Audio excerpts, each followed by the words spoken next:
Language stimulates regionalism. That is, because of language you have regionalism. North India Hindi speakers, while South India non-Hindi speakers. So that is how our country is divided. Okay, North India are people who speak Hindi, South Indians do not speak Hindi.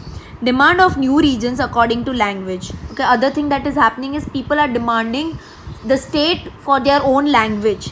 The State Reorganization Commission already implemented the recommendation for division as per linguistic barriers. So the State Reorganization Commission, which was formed, has already divided India into basis of language, which is good also, which is bad also. Okay, caste and religion. Okay, caste is what? Jati, and religion is what? Your religion, that is Hindu, Muslim, that. People belonging to different religions live in India. We have so many religions living in India: Hindu, Muslim, Sikh, Isai, Christians, everybody. Superiority of one particular religion exists in certain region. So they are saying that every state has one dominant religion. If you go to Gujarat, we have more of Hindus. Okay, if you go to, let's say, Kashmir, you have majority Muslims. For example, Nagaland, Mizoram, Manipur, Arunachal Pradesh have different traditional customs, lifestyle and profession. So they are saying that just take northeast states, Nagaland, Mizoram, Manipur, Arunachal Pradesh. They have different customs, traditional lifestyle, profession, the way they do their festivals, all that is different from us. Bodo people in Assam have been demanding a different region. Therefore, stormy movements have taken place. ULFA terrorism is active in Assam.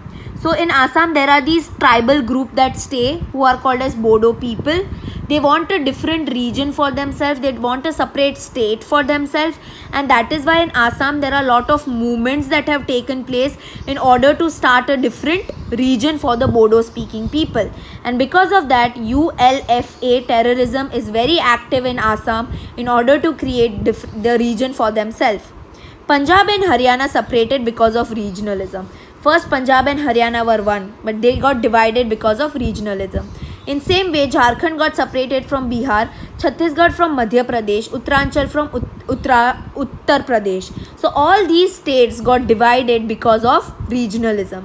Currently, the demand for separate Vidarbha's region from Maharashtra has been going on. So in recent time, okay, in Maharashtra, they want to have a Vidarbha, another state called Vidarbha, because they believe that because of Maharashtra, the south side of Maharashtra, which is the Vidarbha, is not developing, only upside of Maharashtra is developing. It is not in the interest of the nation, as unity of the country should be more important than the demand of one particular region. So what they are trying to tell you is that the country's unity is more important rather than unity of your region. The Constitution of India declares India as a sovereign, socialist, secular, democratic and republic country. So further on, when you go on, I'll explain you the meanings of these terms. Okay, they are there in the other chapter. Right now, I'm not wasting my time and explaining you the meaning.